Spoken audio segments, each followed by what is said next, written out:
को the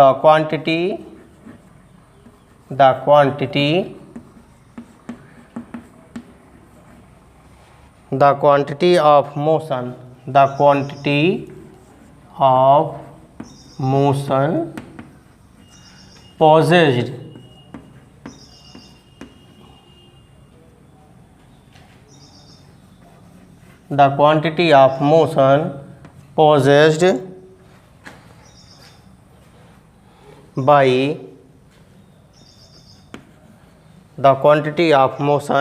possessed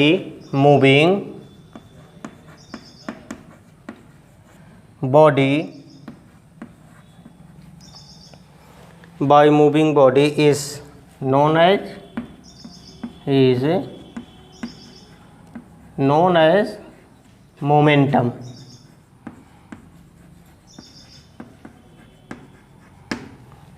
ये definition हो गई मोमेंटम की, संवेग की। ठीक है,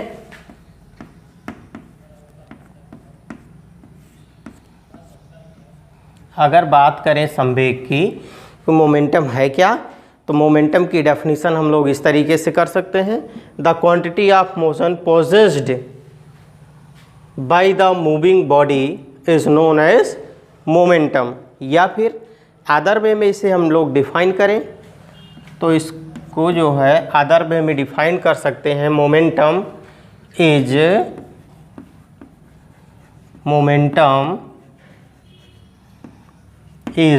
equal to the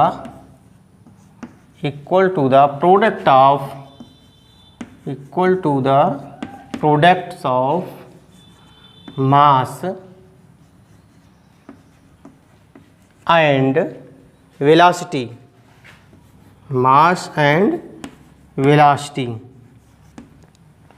ओके, इस तरीके से डिफाइन कर सकते हैं। ठीक है, momentum is equal to the product of mass and velocity. तो इसको हम लोग दैट इज इसका फार्मूला लिख सकते हैं क्या, P equal to m into v. Momentum vector quantity, इसलिए इस पे वेक्टर का साइन लगा देते हैं, एरो।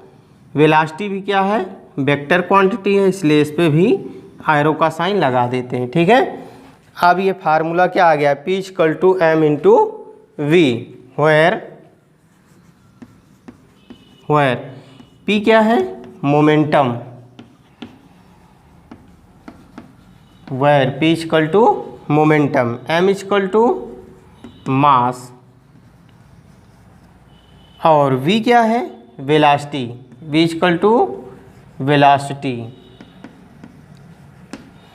ये आ गया मोमेंटम की डेफिनीशन। ठीक है, जब कोई बॉडी कब इक्वल होगी, किसके प्रोडक्ट के, मास और वेलोसिटी के प्रोडक्ट के इक्वल होगी, तब उसको हम लोग क्या कह सकते हैं, मोमेंटम। मोमेंटम क्या है, वेक्टर क्वांटिटी है, it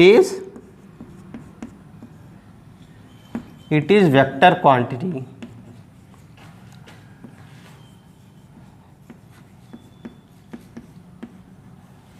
momentum is a vector quantity. ठीक है, वेक्टर क्वांटिटी है, और इसकी एसआई यूनिट की बात करें, एसआई यूनिट इसकी kilogram metre per second, SI unit kilogram metre per second. ठीक है, ये एसआई यूनिट हो गई किसकी, मोमेंटम की। ठीक है, तो डेफिनीशन हो गया, फार्मूला हो गया, और इसकी एसआई यूनिट हो गई मोमेंटम की। अब हम लोग इसी कड़ी में आगे चलते हैं तो पढ़ेंगे law of conservation of momentum. ठीक है, law of conservation of momentum. Law of conservation of momentum very important topics है, इसको हम लोग स्टेटमेंट समझेंगे, उसके बाद इसका proof. Law of conservation of momentum.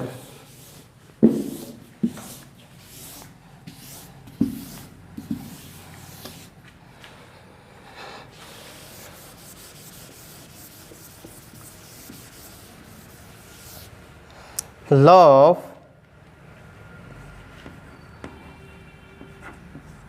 Law of conservation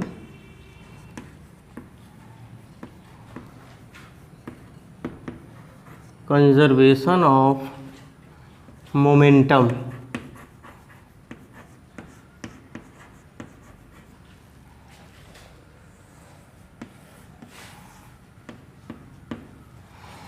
law of conservation of momentum. चलिए इसको हम लोग समझ लेते हैं, संवेग संरक्षण का नियम। ठीक है, तो इसका स्टेटमेंट नोट कर लें, स्टेटमेंट नोट कर लेंगे। The total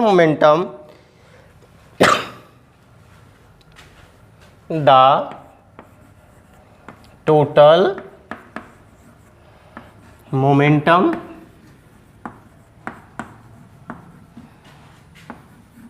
of a system,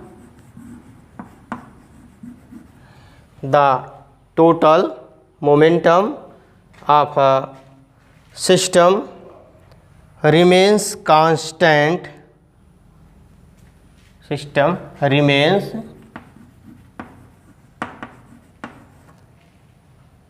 remains constant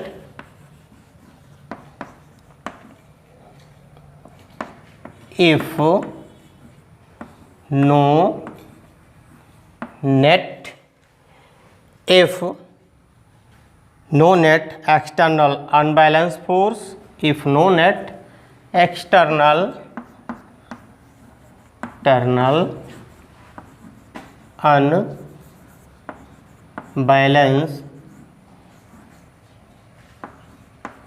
unbalanced force, no net unbalanced force acts on the system,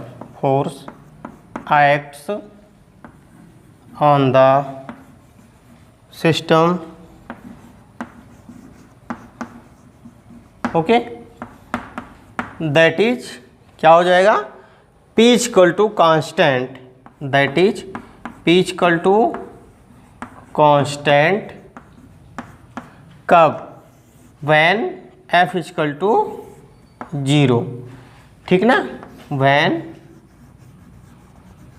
F equal to क्या हो जाएगा 0। ये स्टेटमेंट हो गया। ठीक है, P इक्वल टू कांस्टेंट। फिर से देखिए, the total momentum of a system और बॉडी रिमेन्स कांस्टेंट। कब कांस्टेंट होगा टोटल मोमेंटम, जब इफ यदि नो नेट एक्सटर्नल, ठीक है, unbalanced force acts on the system, that is it means we can say that means we can say that P equal to constant when F equal to 0। ठीक है, तो P क्या होगा, constant हो जाएगा, यानी जो मोमेंटम लग रहा है वो क्या हो जाएगा, कांस्टेंट हो जाएगा। अब इस चीज़ को हम लोग को क्या करना है, प्रूफ करना है, प्रूफ करके शो करना है। ठीक है, तो law of conservation of momentum. अब इसका प्रूफ,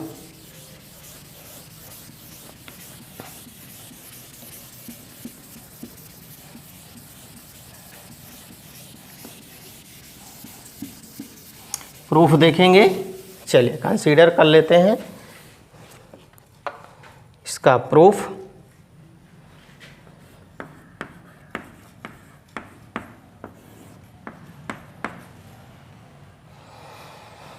कंसीडर कर लेते हैं कोई एक बॉल है, ठीक है, बॉल A जिसका मास क्या है m1 है और इसकी इनिशियल वेलोसिटी क्या है u1 और इस पे फोर्स F लग रहा है। ठीक है, दूसरा बॉल कंसीडर कर लेते हैं m2 है, इसका मास बॉल B है और इसका मास क्या है m2 है और इसकी इनिशियल वेलोसिटी u2 है। सेम फोर्स क्या लग रहा है, F इस पर भी लग रहा है। ठीक है, सेम फोर्स इस पे भी लग रहा है। उसके बाद यहाँ कंसीडर करते हैं इस बॉल A की वेलोसिटी ज़्यादा होने के नाते ये मूव करते करते, ठीक है, जब ये आगे जाएगा तो आफ्टर टी टाइम यहाँ पर क्या करेंगे, कोलाइड्स कर जाएंगे, एक दूसरे से टकरा जाएंगे। जिसका मास m1 है, इसका मास क्या है m2 है, ये बॉल A है और ये बॉल B है, ठीक है। लेकिन यहाँ पे अपोजिट फोर्स हो जाएंगे दोनों की, ठीक ना।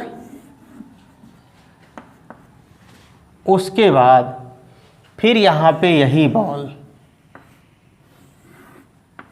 आगे निकल जाएंगे और ये मास m1, इसका मास m2, ये बॉल A और ये बॉल B, वेलोसिटी इसकी यहाँ v2 हो जाएगी और इसकी वेलोसिटी v1 हो जाएगी, ठीक है।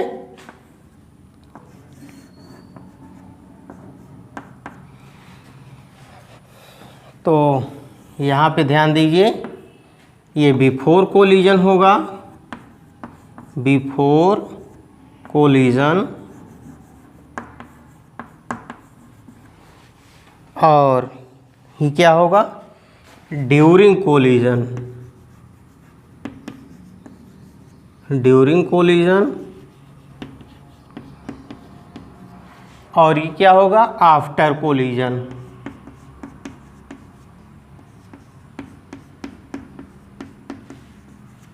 ठीक ना।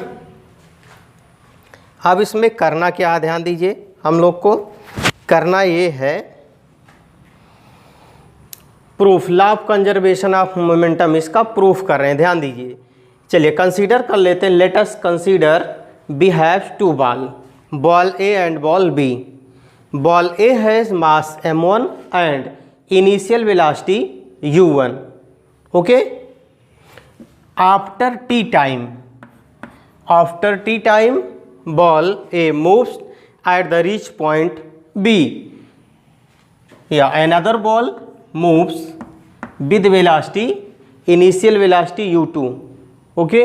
After t times the velocity of ball A is greater than the velocity of ball B, then after t time ball A collide to ball B, means ball A and ball B collide to each other after t times and attain the final velocity.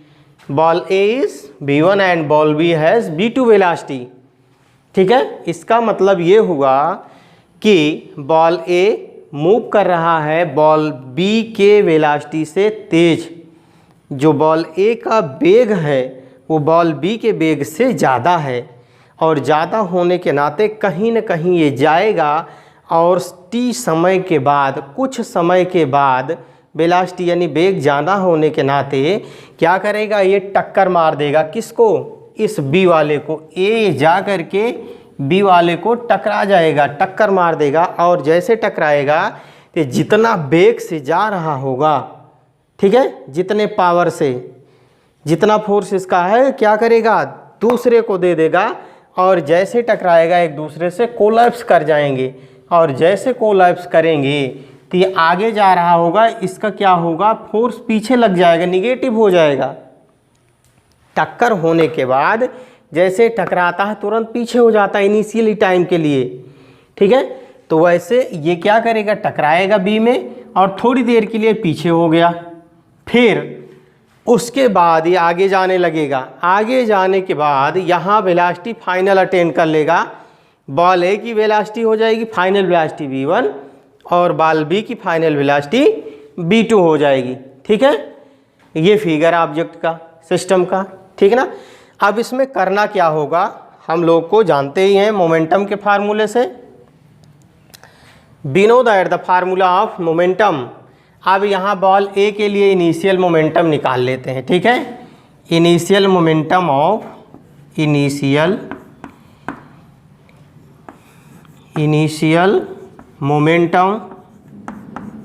Momentum of a ball या body A। Body A के लिए निकालेंगे initial momentum, तो क्या हो जाएगा, ठीक है, मोमेंटम के फार्मूले से P = mv। तो यहाँ क्या है m1 है ना, तो क्या हो जाएगा m1 × v वेलोसिटी, यहाँ u1 है, ठीक है, इनिशियल वेलोसिटी क्या है u1 हो जाएगी। ऐसे ही इनिशियल मोमेंटम ऑफ बॉडी किसके, बी के लिए क्या हो जाएगा, बी पर मास क्या है m2, वेलोसिटी क्या है u2।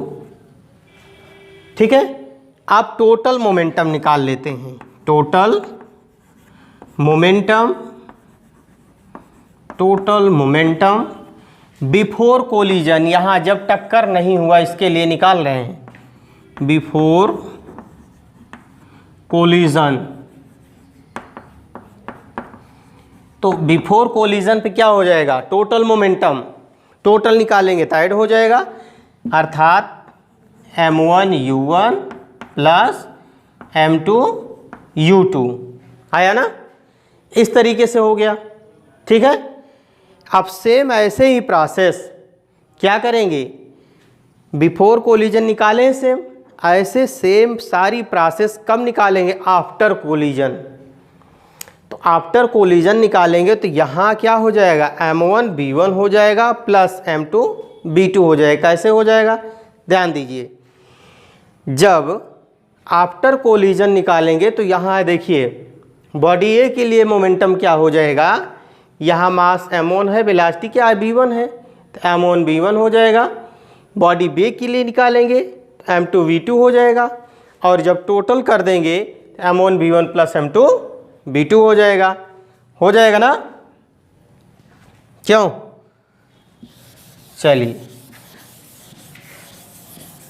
सेम ऐसे ही आगे देखिए निकाल लेते हैं हम लोग। टोटल मोमेंटम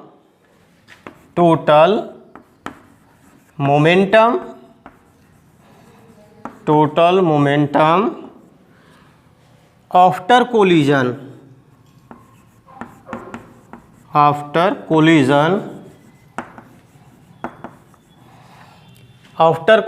तो यहाँ क्या हो जाएगा,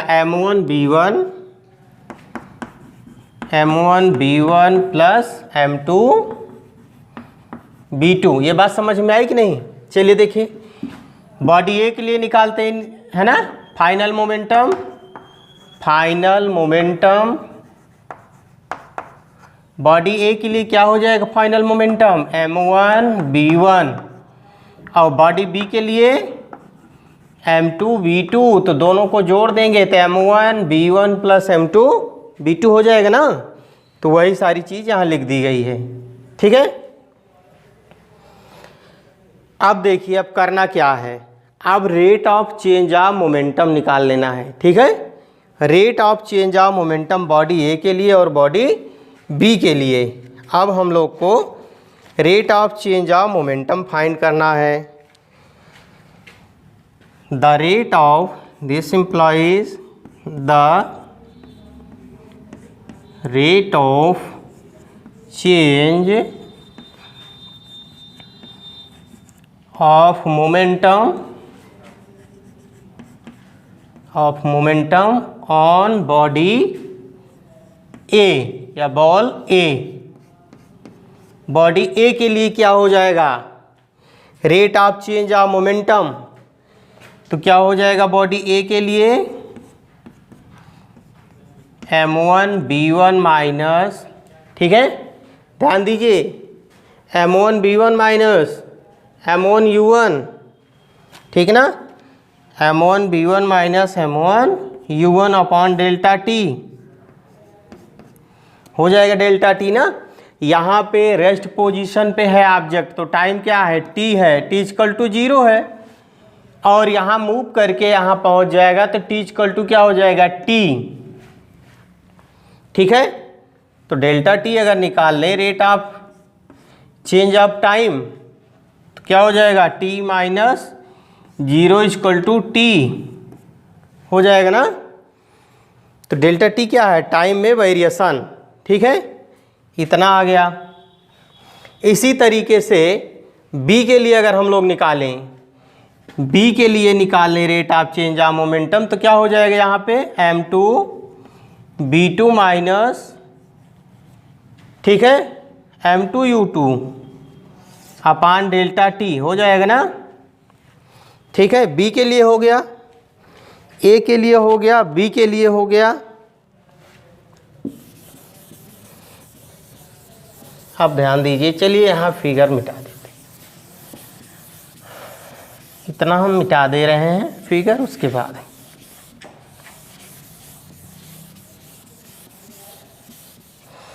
बी के लिए इसी तरीके से ऊपर लिख रहे हैं। बी के लिए क्या हो जाएगा, rate of change of momentum m2 b2 minus m2 u2 upon delta t हो जाएगा ना, ठीक है। अब यहाँ लगा देते हैं न्यूटन थर्ड लॉ। ध्यान दीजिएगा, यहाँ पे न्यूटन थर्ड लॉ है क्या, एक्शन और रिएक्शन यानी equal and opposite force.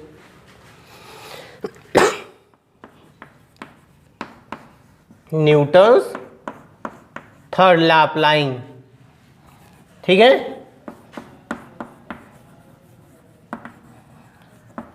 Applying Newton third law, ठीक है।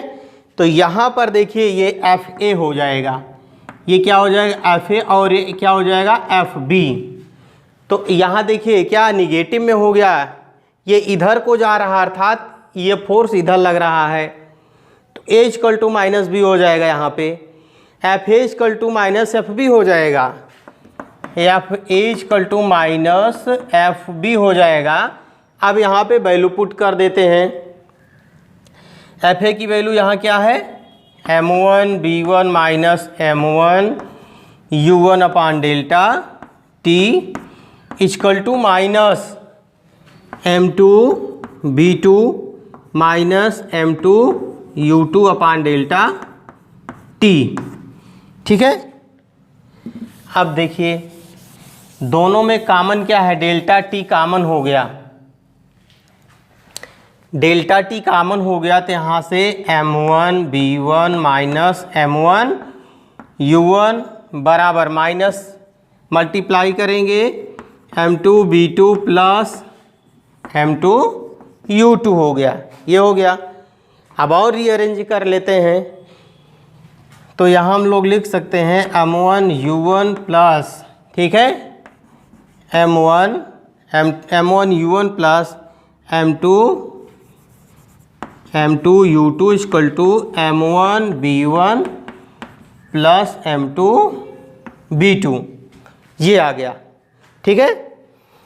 अब इसको और अच्छे से लिख लेते हैं, तो m1 u1 plus m2 u2 equal to m1 b1 plus m2 b2, यही हम लोग को प्रूफ करना था। Means we can say that the total momentum conserved on the system or body initial means before collision equal to after collision, ठीक है। means m1 b1 plus m1 u1 plus m2 u2 equal to m1 b1 plus m2 b2, यही proof करना था हम लोग को, ठीक है। तो आज ये लेसन आपका एंड होता है। इसके बाद अब क्या एक्सरसाइज बची, एक्सरसाइज अगले वीडियो में हम लोग, ठीक है, सॉल्व करेंगे। Thank you.